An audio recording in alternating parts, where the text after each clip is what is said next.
Hey yo, what's up everybody? So Denia's Segue Quest just dropped, and man, this patch, Kuro has loaded us up with all kinds of quests, man. We had the main quest, which was Act 5, Hiyuki's quest Part 1 and Part 2, and here we are with Denia's quest. I think this is the 4th main quest this patch, not to mention the 2 extra after story quests with Hiyuki and Amith.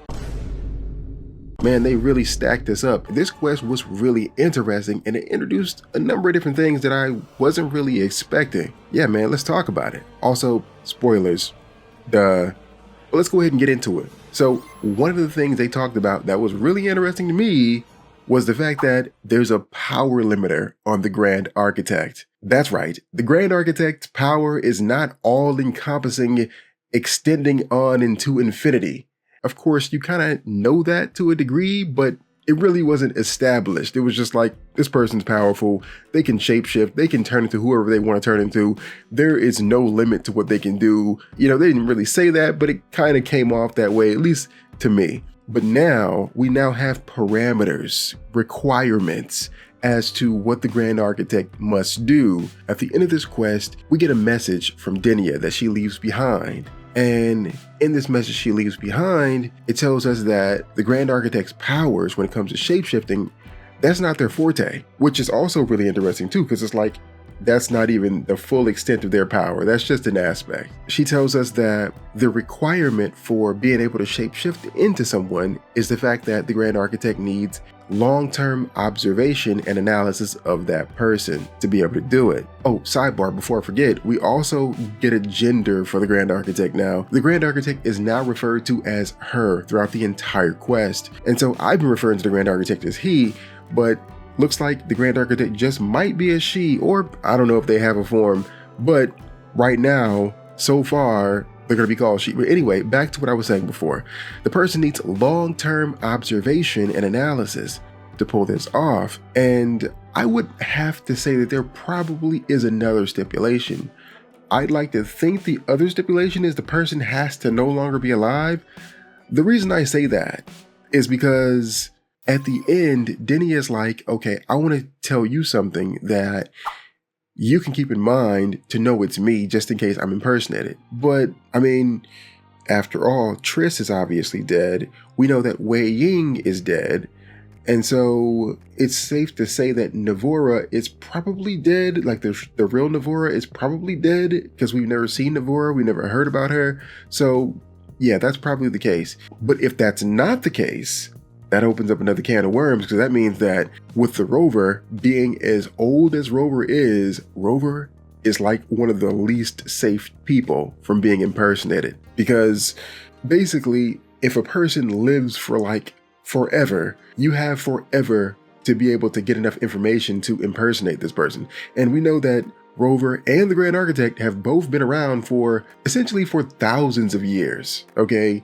They've been around at least since the etheric sea enveloped Solaris. Another interesting thing that we got this quest was horror gameplay mode. I thought that was really interesting. Now, I'm not usually into horror games. I don't usually play horror games, but I like the fact that they're kind of branching out, doing some more interesting, unique things. That was really cool. I enjoyed that. And it's even more interesting because that's not a gameplay style that I would go out and seek. You know, I wouldn't go out and play a game like that. I don't know if I could, you know, handle that kind of stress. But in short doses, in short bursts, like in this quest, it was cool, man. I enjoyed it. Another thing in this quest was they further connected Chapter 2 to Chapter 3. And I don't know if you've heard me talk about it or other people talk about it, but a lot of people felt like Chapter 2 and Chapter 3, like, there's some things that connect it, but there's not a lot of strong things that connect the quest. You know, our reason for going to La Heroi wasn't as strong as it was for us to go to Rena Sita. And so it kind of felt kind of like there wasn't too much connecting Chapter 2 and Chapter 3, but this is yet another quest that further connects those chapters. And what happens is Rover and Denia are together and they're having a heart-to-heart. And Rover tells her that, your heart is what makes you special. And then we reach out and touch this thing that's suppressing Denia's powers on her chest, I guess where her heart should be. And we basically extract a page, what looks like a page that Cristofaro writes, but in this case, we're told that it comes from the Grand Architect, and this page is placed in her. And the special thing about this page was the fact that the energy imbued within this paper is that of the Thernotian of the Leviathan. Because if you remember at the end of Chapter 2, Act 11, they said that the Thernotian's frequency is all accounted for except for one sliver of its power. And we're left to conclude that sliver of power was taken by the Vraxidus. And it was taken, I guess, to be able to put inside of Denia. Which, now that I think about it, after the fact, it kind of makes me think, wait a minute, when did they place that in her? And if she was placed in her from a long time ago, since she can, remember as being a gift from the Grand Architect, is there some type of time dilation situation here? Because, that wasn't even a year ago in the story. You know what I mean? In the timeline of the game, right? That wasn't even a year ago.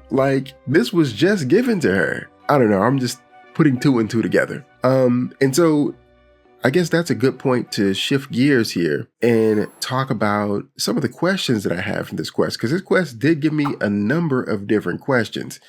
So back to that thing in Denia's chest. Denia's whole thing here is she wants to die so she can destroy the remaining frequency of LF1 that is resting inside of her. And essentially she fears that this frequency can connect with LF1, the bulk of LF1. And in some way, I guess, that would probably result in LF1 returning in some kind of way. But anyway, my question is, what was that in her chest? And what was the goal of that being in her chest? In terms of the Leviathan's frequency, how did that connect with LF1's frequency? What was that supposed to do? And obviously the Grand Architect left her in our hands. So what was supposed to happen? I don't know. I feel like there are bits and pieces that are missing that we should kind of understand. There's some type of information gap, I feel. Another thing is I saw people having questions online. I didn't watch a lot of other people's videos, but I did read a lot of comments that I saw in some of these videos. And I saw people saying, is Denia really dead? Well, I think Rover answers that in the same quest. I mean, unless Rover doesn't know what he's talking about, which sometimes that's the case. But Abby asks, will we ever see her again? And Rover says, we will. But he says this very confidently. So Denia doesn't appear to be dead in some way. She's kind of dead in terms of, at least, I don't know what the takeaway is supposed to be. So I guess my question is, what is the takeaway here? Are we supposed to take away she's dead? Because from all general understanding, it would seem that she's dead. But at the same time, the main character is we're going to see her again. So what really went on? You know what I mean? And how is Rover so confident that he's going to see Denia again? I think it would have been really cool to just leave it the book closed, right? Even if they're planning to bring her back again, I think it would have been just cool to just be no, she's dead. It's over. And then if you wanted to bring her back, just bring her back. Because I feel leaving it so ambiguous, it's not that its ambiguity can't be there. You know what I mean? Like a cliffhanger or the possibility is open. But it's more of the possibility isn't just open, it's obscured. Do you know what I mean? She no longer exists, but we will see her again, but it might be in a different form, but we don't know. I don't know. It's just kind of weird, I feel. But anyway, there's one more thing that I feel is really interesting that left me kind of confused. I feel in this quest, the spectacle was great, but I feel there are certain moments where I don't really know what I'm supposed to do with what was said. I don't know how to interpret what was said. I don't know. You guys can let me know if you guys feel the same way. But for me, I'm like, yo, what do they mean by that? For example, there's one phrase near the end of the quest where Denia is presenting the message that she left for Rover, and we're hearing Denia speak to Rover through this message. And it says, "But if you had removed that page, the fragment would have lost control after receiving the message. It would have tried to find me, attempting to connect with LF1 out of instinct." Now here's the deal. We removed the page. It's like, but if you had removed the page, we did. We removed it. So I don't know what was supposed to happen happened. I don't know. It would have lost control after receiving the message and tried to find her. But if removing the page would have resulted in her dying, then how would it try to have found her? And then it would have connected to LF1 out of... I don't know. It's just weird. I don't understand what they mean by that. What adds more to this weirdness is before we get to her saying this, what she said before this had nothing to do with this. It wasn't like this was a progression of conversation and it led to this point. She just says this. Before this, she kind of says that if she died, then Rover would have felt bad and it just would have kind of set Rover out on a path to essentially become more like the Fraxidus. You can see how this doesn't exactly line up with what we're looking at right now on screen. I don't know, man. Another question about the dialogue was when Denia says that she was made and they made her. But then at another point, she says that they found her. She says that she was a child who showed up to the Fraxidus' door out of nowhere. And so it was like, okay, so did they find her or did they make her? I mean, it's not unheard of for them to make somebody, right? After all, Leviathan made somebody, made Cardathea, made Mia. So was she made by the Fraxidus or was she just a lost child found by the Fraxidus? I don't know, like in the grand scheme of things, I don't know if it matters all that much, but it just kind of was like, what do you mean? I'm confused. But anyway, man, quest was still an enjoyable ride. I still enjoyed this quest. I enjoyed the visuals. I enjoyed the different types of gameplay they added along. Of course, as always, I would have also enjoyed a little bit more gameplay.